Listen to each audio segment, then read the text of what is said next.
आज एक ज्वलंत प्रसंग है शिक्षा, शिक्षक, अभिभावक और समाज। शिक्षा केवल विद्यालय का कार्य नहीं है। शिक्षक, अभिभावक और समाज तीनों की समान जिम्मेदारी है। केवल शिक्षकों का दोष देना उचित नहीं, लेकिन शिक्षकों को भी अपने सामाजिक दायित्व को समझना चाहिए।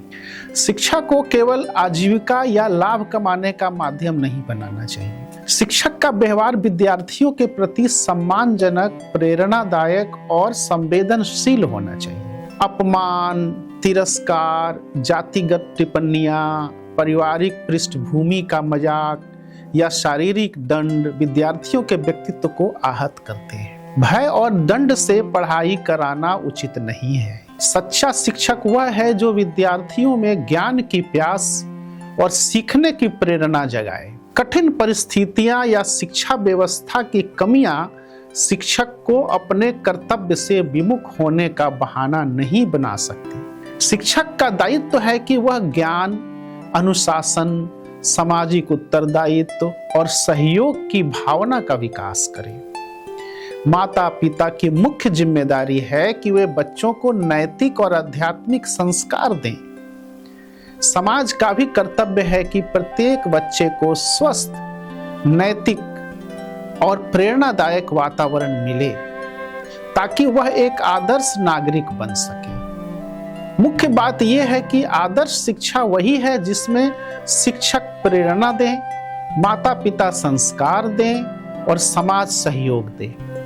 भय, अपमान और दंड नहीं, बल्कि प्रेम, सम्मान और ज्ञान ही सच्ची शिक्षा की पहचान है। अब जानें कि आदर्श शिक्षक की भूमिका क्या है। शिक्षक केवल पढ़ाने वाला व्यक्ति नहीं, बल्कि समाज का मार्गदर्शक, समाज गुरु होता है। केवल उच्च शैक्षणिक डिग्री पर्याप्त नहीं है। एक आदर्श शिक्षक में ईमानदारी, चरित्र बल, नैतिकता, निस्वार्थ सेवा, प्रेरणादायक व्यक्तित्व और नेतृत्व क्षमता होनी चाहिए। यदि शिक्षक आर्थिक तंगी से जूझते रहेंगे तो उनसे आदर्श समाज निर्माण की अपेक्षा करना उचित नहीं है। इसलिए शिक्षकों को सम्मानजनक वेतन और सामाजिक प्रतिष्ठा मिलनी चाहिए।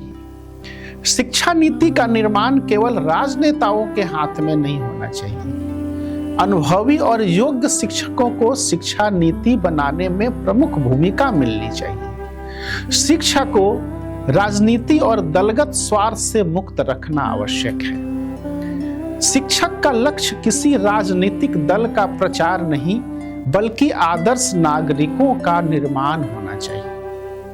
विद्यालयों के शैक्षणिक कार्यों में धन बल या बाहरी प्रभाव का हस्तक्षेप नहीं होना चाहिए। केवल धनवान होने के कारण किसी व्यक्ति को विद्यालय का प्रशासक बना देना शिक्षा की गुणवत्ता को नुकसान पहुंचाता है। यदि शिक्षक पर अनुचित दबाव, भय या हस्तक्षेप होगा तो वह स्वतंत्र और निष्पक्ष रूप से शिक्षा नहीं दे पाएगा। समाज और सरकार का कर्तव्य है कि शिक्षक को ऐसा वातावरण दे जहां वह पूरी निष्ठा और स्वतंत्रता से विद्यार्थियों का सर्वांगीण विकास कर सके। कुल मिलाकर मुख्य बात यह है कि राष्ट्र का भविष्य कक्षा में बनता है। इसलिए शिक्षक का चयन, सम्मान, आर्थिक सुरक्षा और शैक्षणिक स्वतंत्रता, ये चारों एक आदर्श शिक्षा व्यवस्था की आधारशिलाएं हैं। अब शिक्षा पर बात करते हैं। भय और धमकी के आधार पर दी गई शिक्षा अस्थायी नहीं होती। डर समाप्त होते ही सीखी हुई बातें भी धीरे धीरे भूल जाती हैं। परीक्षा के भय से रटा हुआ ज्ञान जीवन में उपयोगी नहीं बनता। ऐसी शिक्षा समय, श्रम और प्रतिभा की बर्बादी है। शिक्षा का उद्देश्य केवल परीक्षा पास कराना नहीं, बल्कि शरीर, मन और आदर्शों का समग्र विकास करना होना चाहिए। विद्यार्थियों में ज्ञान की प्यास यानी जिज्ञासा जगाना ही सच्चे शिक्षक का पहला कर्तव्य है। छोटे बच्चों को खेल, कहानियों और रोचक गतिविधियों के माध्यम से पढ़ाना चाहिए। इससे वे इतिहास, भूगोल, नैतिकता और सार्वभौमिक मानवता को सहज रूप में सीखते हैं। किशोरों के मन में भविष्य के सपने और आदर्श विकसित होते हैं, इसलिए उन्हें उच्च आदर्शों और प्रेरणादायक मूल्यों के माध्यम से शिक्षा देनी चाहिए। युवाओं के लिए केवल आदर्शवाद पर्याप्त नहीं है, उन्हें आदर्शवाद और यथार्थवाद का संतुलित समन्वय सिखाना आवश्यक है। शिक्षक को प्रत्येक विद्यार्थी को अपनी संतान के समान समझना चाहिए।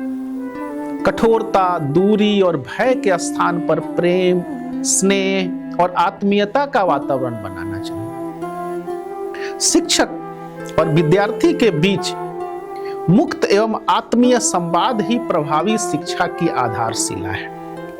जहां प्रेम और विश्वास होता है, वहां शिक्षा जीवन निर्माण का साधन बनती है। जहां भय होता है, वहां शिक्षा बोझ बन जाती है। यहाँ मुख्य बातें यह है कि भय नहीं प्रेम, दबाव नहीं प्रेरणा, रटंत नहीं जिज्ञासा, यही आदर्श शिक्षा का मार्ग है। प्रश्न यह है कि शिक्षा व्यवस्था कैसी हो? तो शिक्षा का उद्देश्य केवल राष्ट्रवाद नहीं, बल्कि मानवतावाद, ह्यूमनिज्म होना चाहिए। संकीर्ण राष्ट्रवाद, सांप्रदायिकता और प्रांतीयता बच्चों की स्वतंत्र सोच और विवेक को कमजोर कर देते हैं। विद्यार्थियों को यह नहीं सिखाना चाहिए कि केवल हमारा देश ही श्रेष्ठ है या हमें दूसरों से कुछ सीखने की आवश्यकता नहीं है। ऐसी मानसिकता समाज और मानवता के लिए हानिकारक है। आनंद मार्ग या प्राउड के दृष्टिकोण से समझाना हो तो इसे इस प्रकार कहा जा सकता है, regional in approach but universal in spirit. हमारा कार्य स्थानीय भाषा, संस्कृति, परंपराओं और क्षेत्रीय आवश्यकताओं के अनुरूप होना चाहिए, किंतु हमारी भावना संकीर्ण नहीं बल्कि समस्त मानवता के कल्याण के लिए सार्वभौमिक होनी चाहिए। शिक्षा ऐसी हो जो पूरे विश्व के प्रति सम्मान, सहयोग और विश्व बंधुत्व की भावना विकसित करे। मातृभाषा का सम्मान आवश्यक है, लेकिन विश्व से जुड़ने के लिए एक विश्व भाषा का ज्ञान भी अनिवार्य है।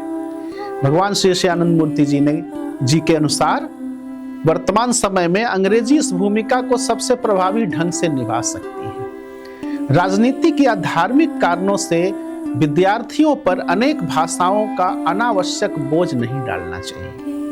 प्रारंभिक शिक्षा मुख्यतः मातृभाषा और विश्व भाषा के माध्यम से ही होनी चाहिए। विद्यालय में अन्य भाषाओं को वैकल्पिक ऑप्शनल विषय के रूप में उपलब्ध कराया जा सकता है, ताकि विद्यार्थी अपनी रुचि के अनुसार उन्हें सीख सकें। शिक्षा नीति बनाते समय नेताओं या बड़ों की व्यक्तिगत मान्यताओं से अधिक विद्यार्थियों की आवश्यकताओं और भविष्य को प्राथमिकता दी जानी चाहिए। परीक्षा का उद्देश्य विद्यार्थियों को असफल करना नहीं, बल्कि उनके ज्ञान, समझ और सीखने की जिज्ञासा का मूल्यांकन करना होना चाहिए। परीक्षकों को अनावश्यक कठोरता छोड़कर विद्यार्थियों को की वास्तविक क्षमता और ज्ञान पिपासा को महत्व देना चाहिए। यहाँ मुख्य बातें यह है कि सच्ची शिक्षा वही है जो संकीर्णता से मुक्त होकर मानवता, विश्व बंधुत्व, स्वतंत्र चिंतन और ज्ञान पिपासा का विकास करे। शिक्षा का केंद्र राजनीति नहीं, बल्कि विद्यार्थी का सर्वांगीण विकास होना चाहिए। यहाँ एक प्रश्न यह भी उठता है कि माता पिता की जिम्मेदारियां क्या होनी चाहिए। बच्चे का पहला विद्यालय उसका घर और उसके पहले शिक्षक उसके माता पिता होते हैं। बच्चे के व्यक्तित्व, सोच, भाषा, संस्कार और चरित्र की नींव परिवार में ही पड़ती है। माता पिता का सबसे बड़ा दायित्व है कि वे बच्चे के शारीरिक, मानसिक, नैतिक और आध्यात्मिक विकास का ध्यान रखें। बच्चों को डर, धमकी, भूत प्रेत या झूठ बोलकर नियंत्रित नहीं करना चाहिए। इससे उनके मन में भय और सुरक्षा और झूठ बोलने की प्रवृत्ति विकसित होती है। यदि माता पिता स्वयं झूठ बोलते हैं, आपस में लड़ते हैं, अपशब्दों का प्रयोग करते हैं या बच्चों का अपमान करते हैं, तो बच्चे वही व्यवहार सीखते हैं। घर का वातावरण प्रेम, विश्वास, सत्य, संयम और सम्मान से भरा होना चाहिए, क्योंकि बच्चे सबसे अधिक अपने माता पिता का अनुकरण करते हैं। बच्चों की उचित इच्छाओं का सम्मान करना चाहिए और उनके साथ संवादपूर्ण तथा स्नेहपूर्ण व्यवहार करना चाहिए। आर्थिक कठिनाइयां और व्यस्त जीवन वास्तविक समस्याएं हैं। इनके बावजूद माता पिता को बच्चों के लिए समय, स्नेह और अच्छे संस्कार देने का प्रयास करना चाहिए। बच्चों में उच्च आदर्श, आत्मसंयम, विवेक और मानवता का विकास करना माता पिता का सर्वोच्च कर्तव्य है। यदि माता पिता अपनी जिम्मेदारी नहीं निभाते तो समाज में अनुशासनहीनता, अपराध और असामाजिक प्रवृत्तियां बढ़ सकती हैं। मुख्य बात यहाँ यह है कि बच्चे वही बनते हैं जो वे घर में देखते और अनुभव करते हैं। इसलिए माता पिता का चरित्र, व्यवहार और संस्कार ही बच्चे के उज्जवल भविष्य की सबसे मजबूत नींव है। यहाँ साहित्यकार और समाज के शिक्षक पर भी चर्चा आवश्यक है। साहित्यकार केवल लेखक नहीं बल्कि समाज के शिक्षक होते हैं। वे बच्चों और युवाओं के मन, चरित्र और आदर्शों का निर्माण करते हैं। बच्चों की कल्पना शक्ति बहुत प्रबल होती है, इसलिए उनके लिए ऐसा साहित्य लिखा जाना चाहिए जो रोचक, प्रेरणादायक, नैतिकता और मानवीय मूल्यों से युक्त हो। सस्ता जासूसी साहित्य, हिंसक कहानियां, संकीर्ण राष्ट्रवाद या सांप्रदायिकता फैलाने वाला साहित्य बच्चों की विवेक शक्ति को कमजोर करता है। महान व्यक्तियों की जीवनी सरल, प्रेरक और मानवता के आदर्शों पर आधारित होनी चाहिए, न कि किसी जाति, देश, धर्म या दल विशेष के महिमा मंडन पर आधारित। साहित्य का उद्देश्य किसी विचारधारा या राजनीतिक दल के समर्थक बनाना नहीं बल्कि श्रेष्ठ मानव बनाना होना चाहिए। सोशल मीडिया बच्चों तक ज्ञान, नैतिक शिक्षा और प्रेरणादायक कहानियां पहुंचाने का प्रभावी माध्यम बन सकता है। प्रसारण संस्थाओं को राजनीतिक नियंत्रण से मुक्त रखकर शिक्षाविदों और सांस्कृतिक व्यक्तियों के मार्गदर्शन में चलाया जाना चाहिए।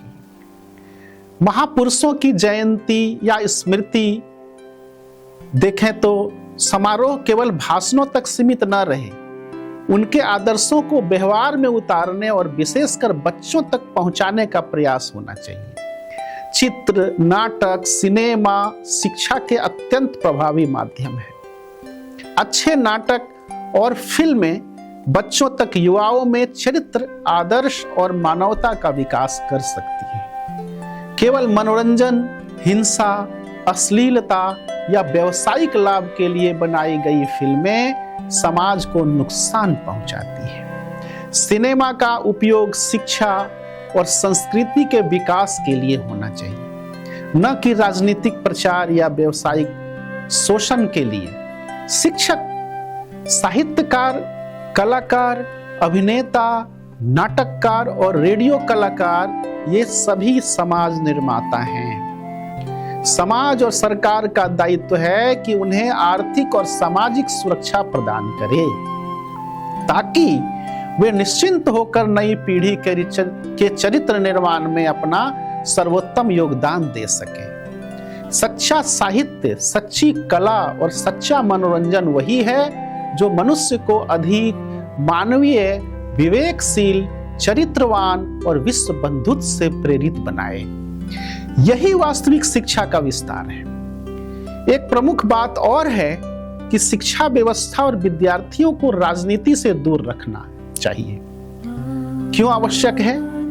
क्योंकि शिक्षा का उद्देश्य किसी राजनीतिक विचारधारा या दल के समर्थक बनाना नहीं है, बल्कि स्वतंत्र चिंतन, नैतिक चरित्र, वैज्ञानिक दृष्टिकोण और मानवीय मूल्यों का विकास करना है। विद्यार्थियों का मन कोमल और ग्रहणशील होता है।